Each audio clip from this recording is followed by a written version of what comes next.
All right, so turn this down. All right, so I declared like a couple of days ago that I was going to just start putting out just information, things that I've learned over the past, and this morning is going to be no different. So let me try to just push out there some of the productivity tools that I leverage. All right, so if we go to, I'm a hardcore .NET developer. And if we go to Visual Studio, there's a couple things that I think you should be hip to. For example, what's one example? I don't know if I should use a current solution or start from blank, start from scratch. But why did I close the entire solution? No, I'm good. I'm good. All right. So like, for example, uh, I like uh, I like working from test projects. Where's the test project at? Oh yeah. All right.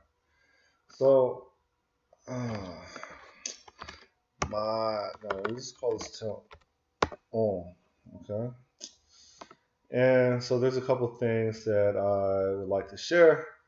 All right. One is let me go back to me. Let me go back to me. One is this. All right. Yo, the machine is your friend, right? There's so many things within your IDE. Maybe specifically, I should say your IDE is your friend, right? You should leverage the IDE. What does IDE stand for? Integrated Development Environment. I think that's what it stands for. Visual Studio, Eclipse, NetBeans. I don't know. I don't know. There's a couple others. The, you should really know it. You should know it like damn near inside out. That's the whole point of it. So you could be very, very productive, fast, and just light years ahead of your competition as a developer, as a professional developer. So with that said, there's a couple things that I just want to bring to your attention that I really it really helps me out, right? Use tools, just use tools, versus relying on yourself and relying on memory. Like, use machinery, use tooling to do the hard lifting or the heavy lifting for you. So let's go back. All right. So, for example, uh, the first thing you should be hip to is within this editor, in Visual Studio, you do Control Dot. That's going to do a lot of things. Anything that within your editor, any lines of code that look suspect that your editor or your IDE identifies, or specifically Visual Studio, you do Control Dot. Okay, so like, I could do this. I could do private on, right? You notice how the IDE automatically like lowered the opacity of this private keyword, right, within the editor. All right, why did it do that? Well, you hover over it, hit Control Dot. It has suggestions on, you're being pretty verbose, Scott. Private is already like, you know, it's the default setting for any method, So why be explicit? If you really know your compiler, then you already know that, well, it's private by default. So we can remove this redundant private modifier on. Example, right? So let me go back to me. Oh, all right. So Control Dot is your friend within Visual Studio. Use it religiously. All right. Let me go back. Okay. So something else I want to talk about is control comma. Okay. So control comma. Why is it still playing? Let me pause. Oh, yeah, we good. So control comma will let you search for files. But before I show that, if I do Control Shift A, that might be a shortcut I defined for myself. And I just add another file. That file is called class 1. All right, so remember, let me go back to me again. I'm a big fan of removing noise, removing distractions, right? Something that I noticed driving up and down 195 in Miami, the 195 Causeway, is there's certain parts of the causeway where they don't want you looking at the water, right? And there's also on the US 1 as well. They don't want you looking at trains that are going by as you're driving. They don't want you being distracted as a driver. So down here in Miami, which I pay attention to things like that. I guess it's just the engineer in me. They will just have a lot of shrubbery, a lot of trees to block, you know, your view of the beautiful ocean, the trains that are going by, so that you spend less time looking over, and you're more focused on the road. Well, why am I saying that? I guess I'm kind of scatterbrained, but I'm going to try to, reel it back to up here, right? Like, look at all these using statements, right? And you notice how like the opacity is somewhat dim. Using directive is unnecessary. It's unnecessary because none of this is being used. So again, when you use control dot, that noise is removed. Those distractions are removed. As a Let me go back to me. Well, as a developer, you only want to see what's necessary. You only want to see what matters. Anything else is a distraction. Why have it there? Remove it. Any text on your editor that's not serving any purpose whatsoever gets removed, man. It is nothing but a distraction to you and other people that are coming after you or working with you. You remove the noise, man. This software engineering is so like focus, requires so much concentration, so much OCD. It's like a real time strategy game, man. You have to be so disciplined and be so on point that you can't afford just to have things just hanging around. So Control Dot within Visual Studio will scream out observations that will leave it up to you to manage. Let's go back. All right.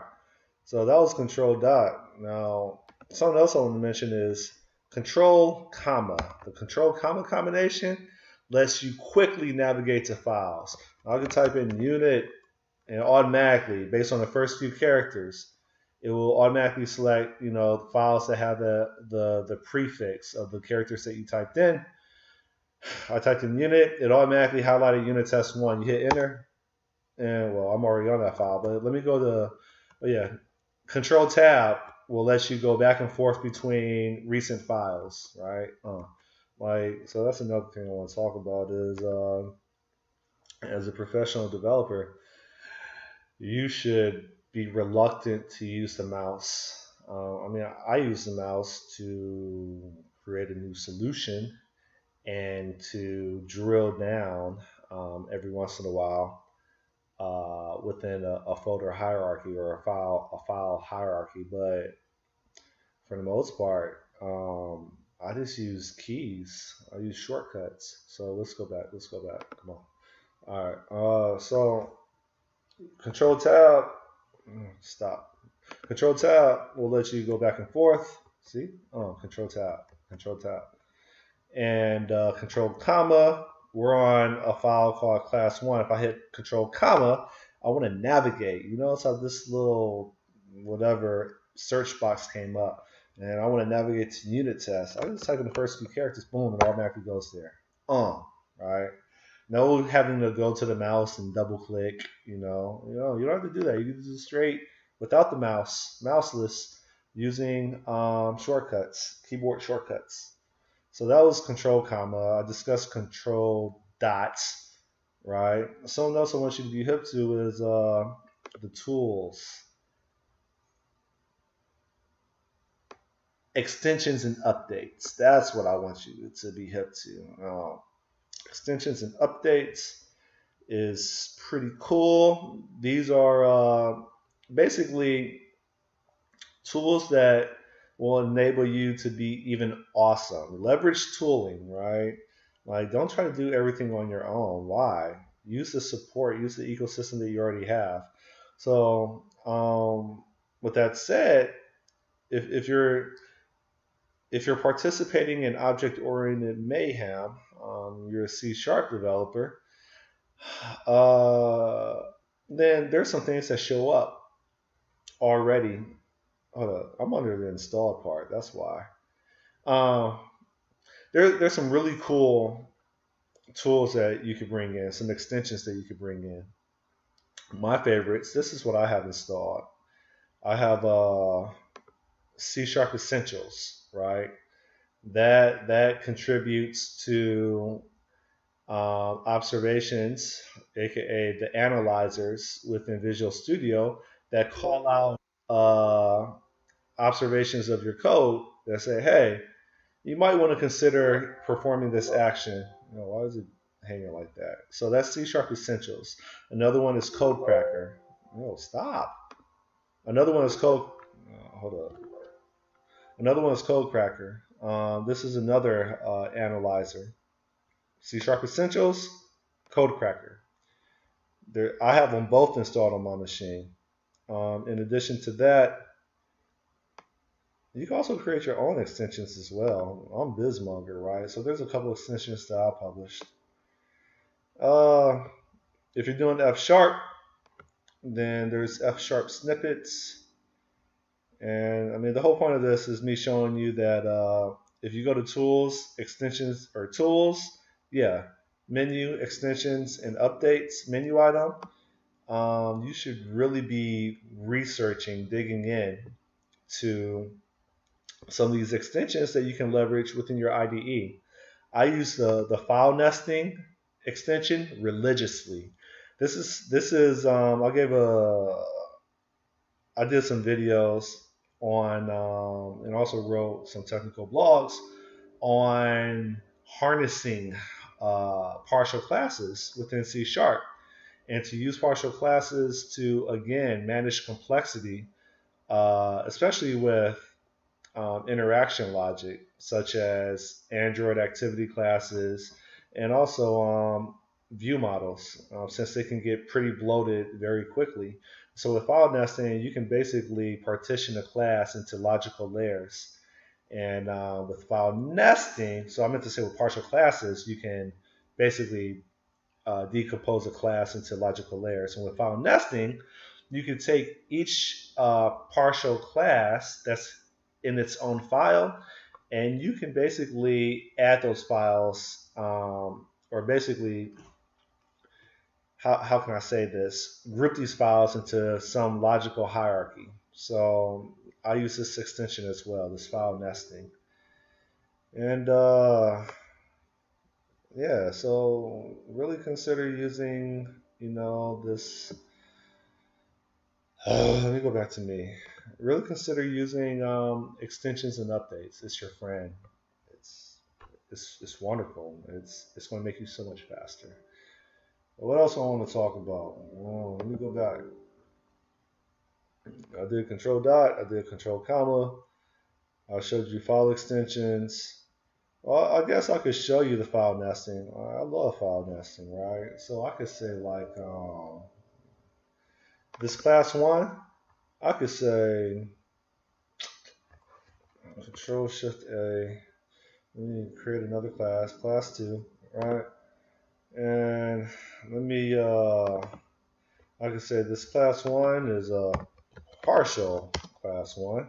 And I could say class 2 is really partial class 1 too, right? And so Control dot, remove this noise. And then I could probably rename class 2 by hitting F2 on the file. Yeah, F2. I could rename, and I could say this is class 1 dot internal. Right? Yeah. then I could do Control Alt N, and it says select the parent. By default, it's smart enough to say class 1 is a lot shorter than class 1.internal, so it pays attention to the naming conventions. And I say, yeah, I'll put that under there. Hit enter. Hey, do you want to save this before you add it under? Yeah. All right, cool.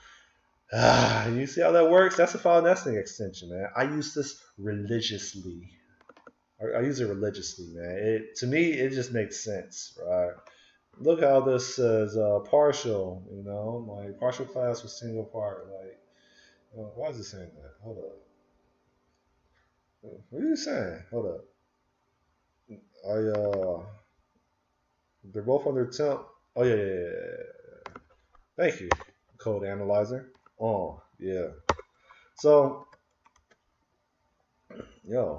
okay, yeah. So this really went away. All right, let me go back to me. Go back to me. All right. So I love file nesting. I love partial classes. To me, they're tightly coupled. Like I use them like they're always together when I use them. So, all right. What else can I show you? I want to help you. Like I want to give back because I've been taking so much. It's time for me to give back. I'm a selfish bastard, and I need to start producing and sharing content instead of like just consuming. So let me try to do that. All right, let me go back. And what else do we have?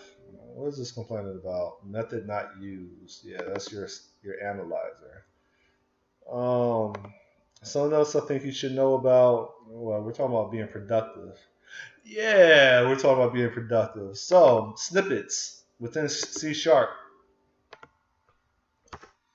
especially when you're working with view models, but just in general, whenever you're defining properties, which I assume you do a lot, you can say prop tap right, and then that's a shortcut for creating a property, and it automatically highlights the data type of the property.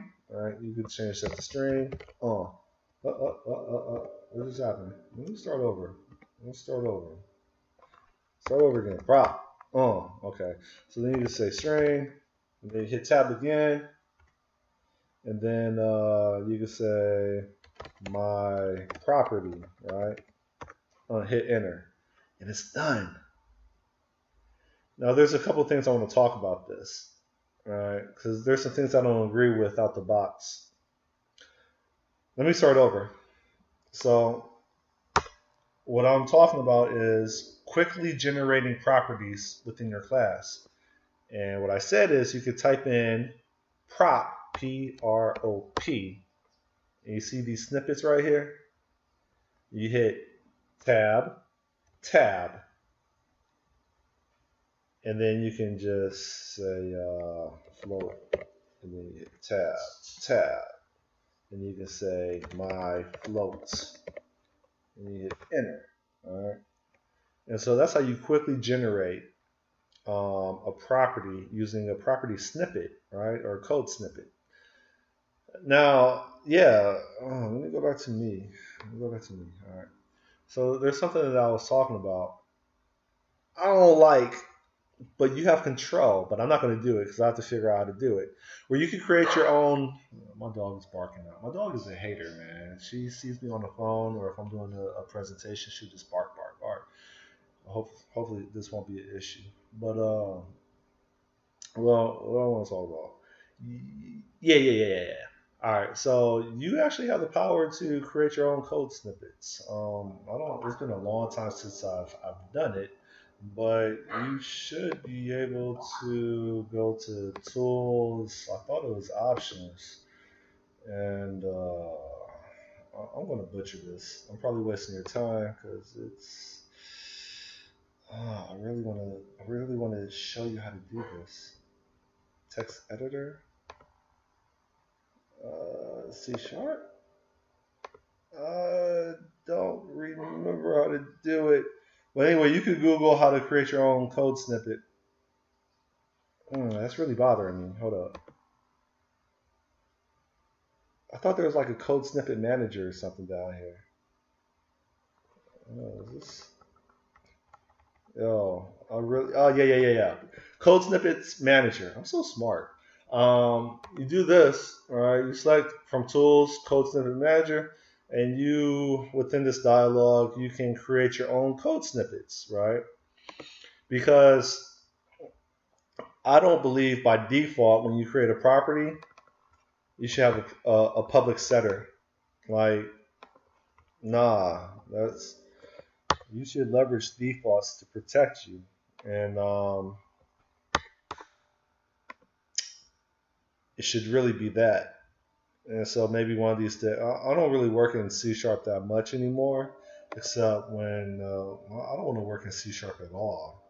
But you know, if I ever find myself working in an assignment in C sharp, I'll probably go into the code snippet manager and create a prop R for prop read only. All right, that's in which it won't include the public setter. Okay, because I mean we want to make this, we want to make our properties by default immutable, and that's how I would do it. But you don't care about good design principles in this presentation, or really this conversation that I'm having with you. You care about how can I be more productive. All right. Yeah, I don't think that there should be public setters when you, by default, when you create a property. Um, yeah, man. All right, so let me go back. All right, so what else can I show you? I did control dot, control comma, code snippet manager, code snippets. What else can I show you? I also showed you file nesting. All right, what else can I show you?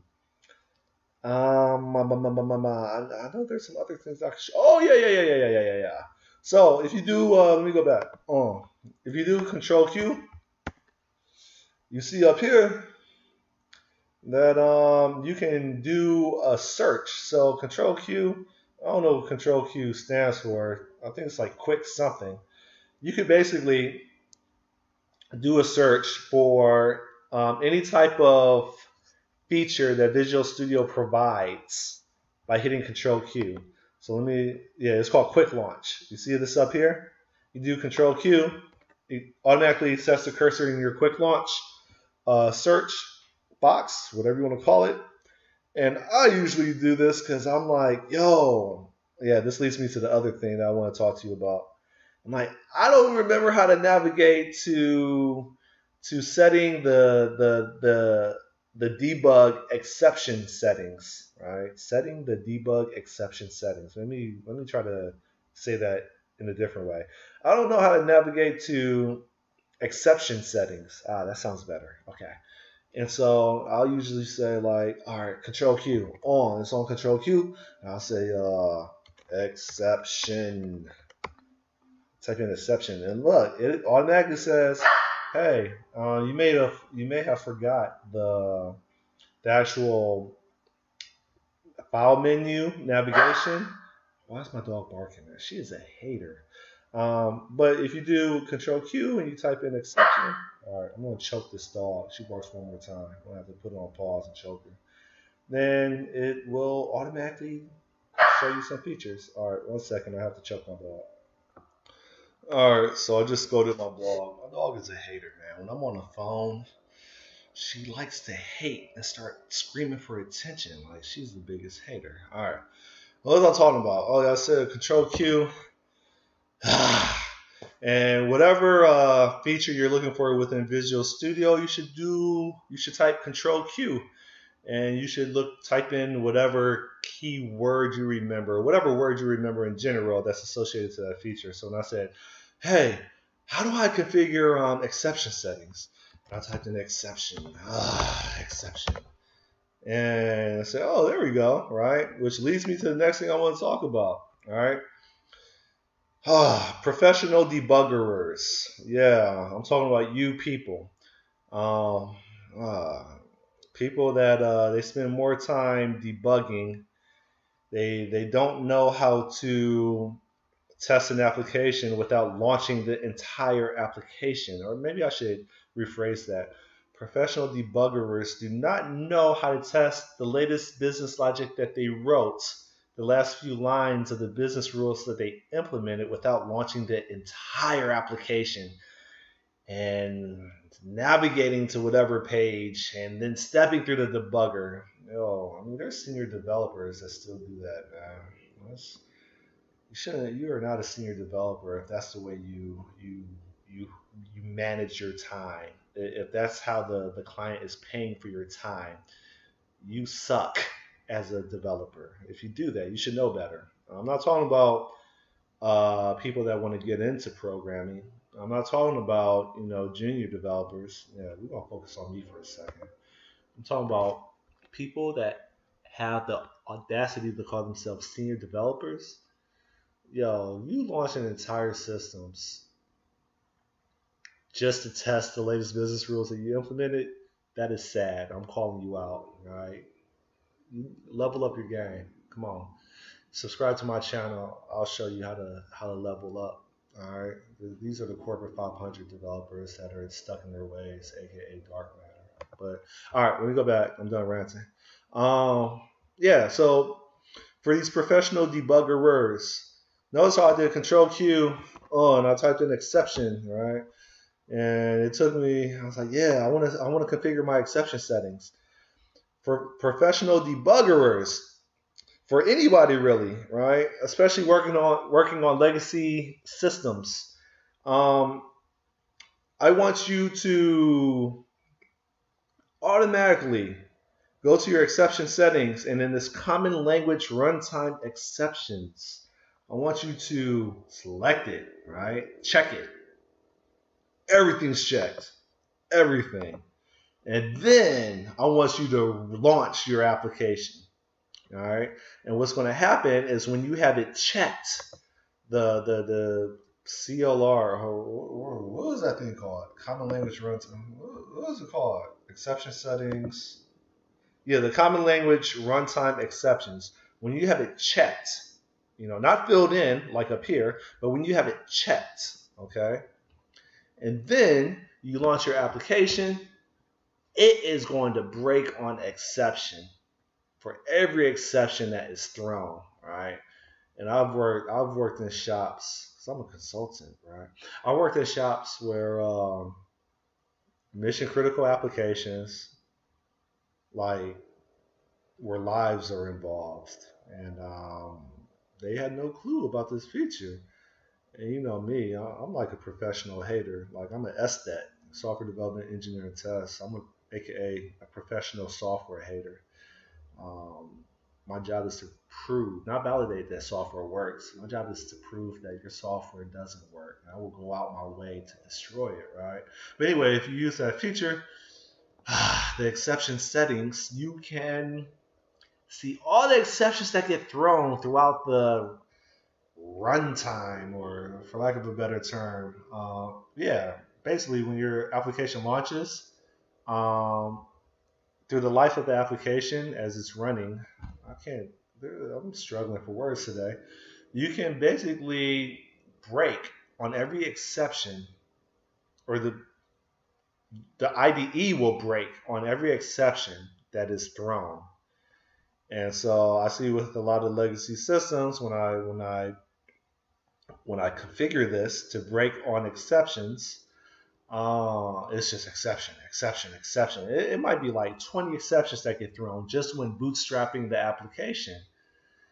And exceptions are pretty expensive. I mean, I don't know the science of what happens when the exception is thrown, but I know it's costly. And yeah, so that's something that you should know about. Doing the quick search, whatever it's called, Control Q, and then also configuring your exception settings, checking it for the common language runtime exception so that you can catch every exception and that you can resolve those exceptions.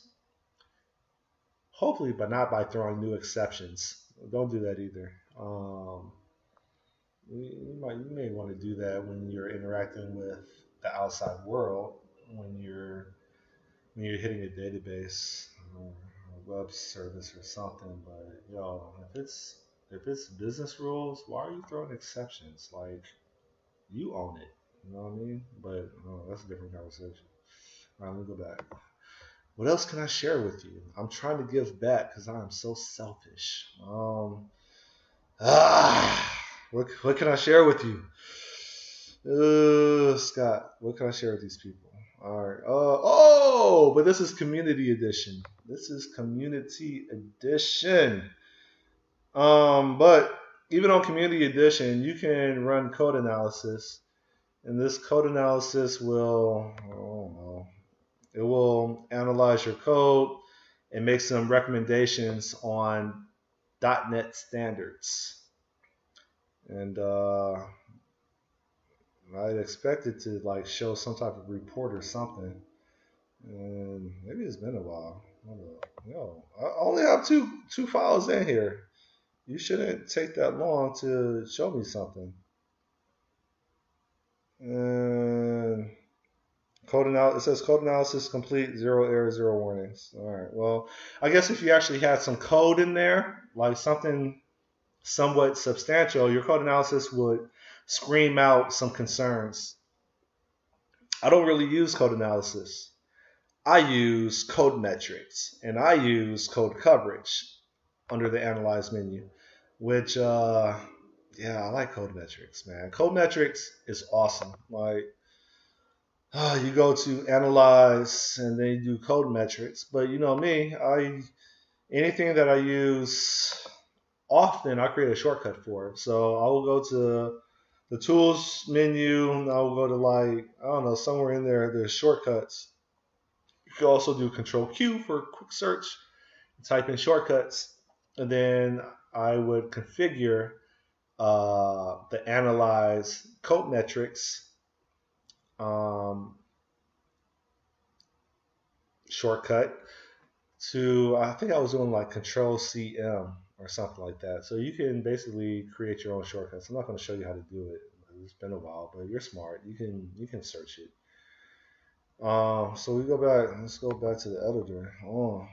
I just did code metrics, and it basically takes a library, aka assembly, library, and you can drill down into it to the namespace, and then to specific classes, and then to specific methods. And when the maintainability index column, when they're all green squares, that means things are looking good. I personally get concerned when my maintainability index is 65 or below. And your maintainability index is going to be 65 or below and yet still be acceptable, if you ask me, when the maintainability index is specific to a repository implementation. Like when you're using the link, when you're using system.link, and you're writing some funky query, that's when your maintainability index starts dropping like below 65. I think that's acceptable though, but what do I know? We have to ask John Skeet. It talks about your cyclomatic complexity. You have to look that up if you don't know what it is. And class coupling. I also look at lines of code. So basically, I use code complexity, analyze, code metrics to, hey, this is in community edition. That's cool. To basically analyze the quality of my classes or methods, and I use that as a refactoring tool. All right, I'm so smart, man. Some of this stuff I don't even realize I actually know. All right, so let me go back to me. That's code metrics. Use it. Separate yourself from all the other developers because you're a professional. You scrutinize your code. You scrutinize it, right? In this object-oriented mayhem. Code metrics is your friend for managing complexity. And it's your friend for, let me go back, for complying with the Boy Scout rule, leaving the code better than when you first found it. Code metrics is your friend. Yeah, I like that. All right, yeah. Let me go back. Oh. There's also code coverage. Code coverage under la la la la la.